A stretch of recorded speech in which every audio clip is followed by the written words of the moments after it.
خواتین و حضرات، نبی پاک صلی اللہ علیہ وسلم نے حج کے بعد میدان عرفات میں آخری خطبہ حجۃ الوداع کا ارشاد فرمایا تھا۔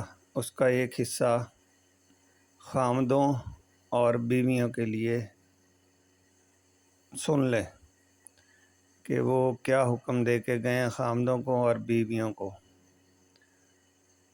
الفاظ خطبے کے یہ ہیں: اے لوگو، اپنی عورتوں کے بارے میں اللہ سے ڈرتے رہنا۔ تم نے انہیں اللہ کی امان کے ساتھ اپنے نکاحوں میں لیا ہے اور اللہ کے کلمہ کے ساتھ ان کی شرمگاہوں کو حلال کیا ہے، اور وہ تمہارے پاس اللہ کی طرف سے امانت ہیں۔ بے شک تمہاری بیویوں کے تمہارے ذمے حقوق ہیں، اور تمہارے ان پر یعنی بیویوں پر حقوق ہیں۔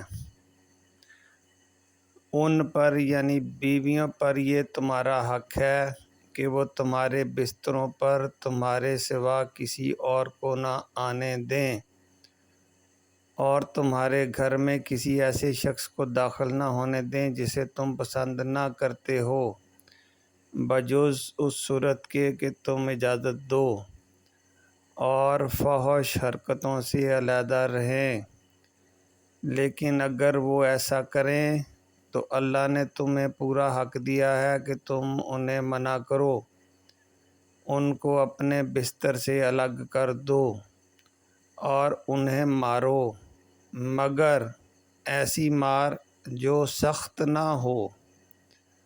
اور ان یعنی عورتوں کا تم پر یہ حق ہے کہ تم رواج کے مطابق ان کے کپڑوں اور کھانے کا انتظام کرو، اور بیویوں سے اچھے سلوک کے بارے میں تاکید یاد رکھو، کیونکہ وہ تمہارے زیر دست ہیں، یعنی دنیاوی کپڑا لباس دوائی کے بارے میں وہ تمہارے محتاج ہیں۔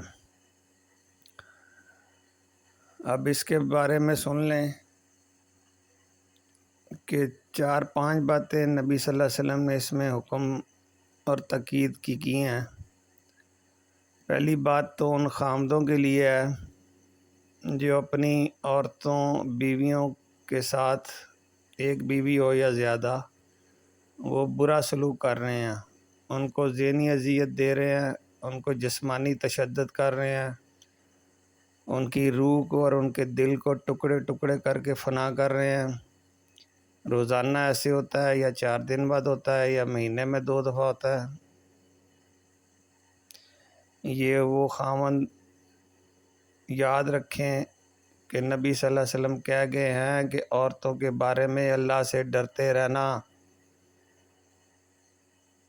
اس کا مجھے تو یہ مطلب سمجھ آ رہا ہے کہ اللہ سے نبی صلی اللہ علیہ وسلم نے ڈرایا ہے، اور ڈرانا جو ہے یہ آخرت کے پکڑ اور حساب اور سزا سے ہے،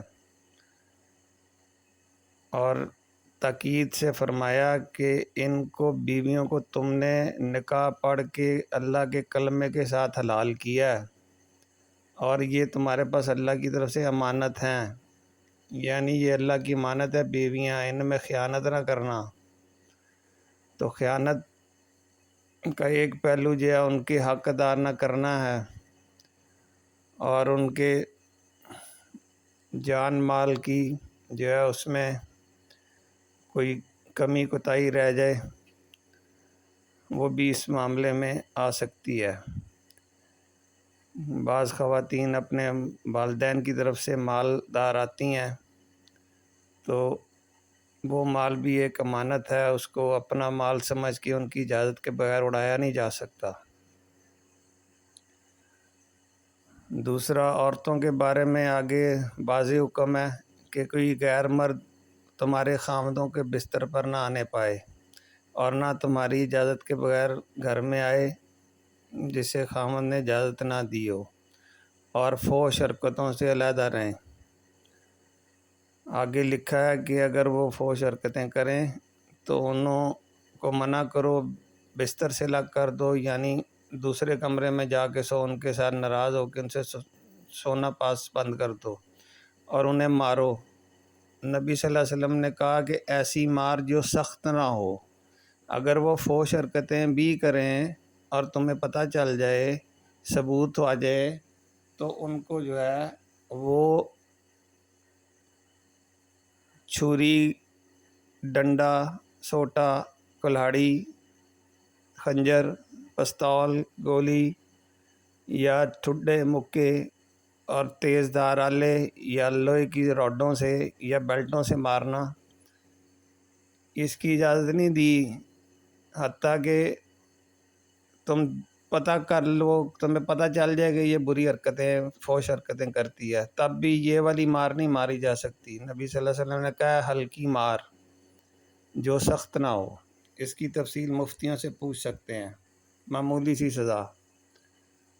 اور خامدوں کو ان کے لباس اور خوراک کا پابند بنایا ہے۔ تو جو خامد تشدد کر رہے ہیں بیویوں کو، اور بار بار میرے دیکھنے میں بھی آیا کہ وہ بچوں سے مجبور گھر چھوڑ کے جاتی ہیں تو ماں باپ ان کو واپس بھیج دیتے ہیں کچھ عرصے بعد کہ وہ ٹھیک ہو جائے گا۔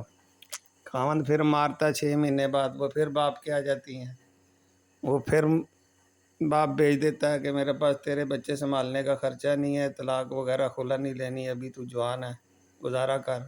وہ سال بعد پھر مارتا ہے، وہ پھر آ جاتی ہیں۔ تو یہ جو بار بار کا معاملہ ہے، یہ خامن یاد رکھیں کہ اس کی سزا آخرت میں ان کو ملے گی، اور یہ دنیا میں بھی رسوا ہوں گے، اور خاندان ٹوٹ سکتا ہے اور ٹوٹ رہا ہے۔ بچے لے کے عورتیں خلا لے لیتی ہیں، پھر باپ بھی روتے ہیں، ماں علیحدہ پریشان رہتی ہے، گھر ٹوٹ جاتا ہے۔ تو اس چیز کا نقصان اولاد کو ہوتا ہے۔ بعض صورتوں میں باپ اولاد کو مل ہی نہیں سکتے، عدالتوں کے پیسے ضائع ہوتے ہیں، ذلیل ہوتی ہیں عورتیں بھی خرچے کے لیے بھی۔ تو ان واقعات سے یہ سبق ملتا ہے کہ یہ نبی صلی اللہ علیہ وسلم کے حکم کے مطابق چلیں اور اپنی زندگی کو سکون سے گزاریں۔